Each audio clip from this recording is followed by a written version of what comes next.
When I qualified, I was asked to stay on at the London Hospital, which in those days was a great honour. You had to be a very good student to stay on. And there was quite a lot of perks in staying on because the bulk of the work in the hospital was done by students. We had very few holidays. We had a month in the summer. We had 2 weeks at Easter and 2 weeks at Christmas. And the holidays actually had to rotate as students so that the wards were always covered. And so to stay on at the hospital meant that actually all you did was supervise students. You actually did very little physiotherapy yourself, which actually didn't appeal to me because I really felt that I wanted to go and practice what I'd learnt.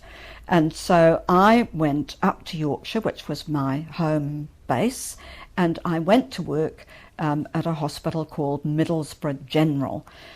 Middlesbrough General, I suppose it had about 250 beds.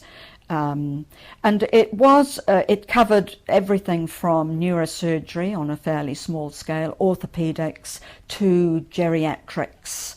And so it did give very good experience.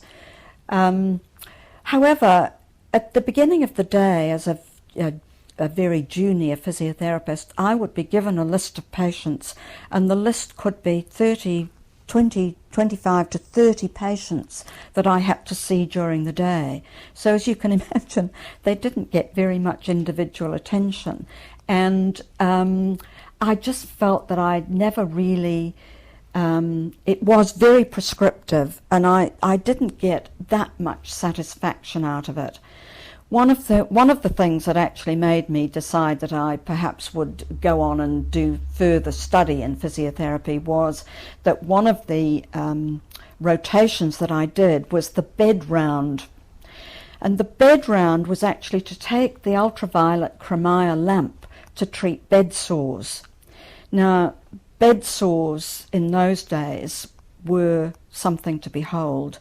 As you can imagine, patients who were in bed for weeks, months on end, with often not very good nutrition, because Middlesbrough wasn't a very it was an industrial area, got the most horrendous bed sores, and often they'd track down into the skin, so we had to actually use attachments on the Cremia lamp that went into the skin, and then we'd give these huge ultraviolet doses to the area, and then we'd take a tracing of the bed sore to see if it was coming in, and it was very unsatisfactory. It was something that I never quite got used to and never liked, and I was always in a hurry and never really felt as I was doing a very good job. So that was when I decided that I would actually go and do my teaching certificate.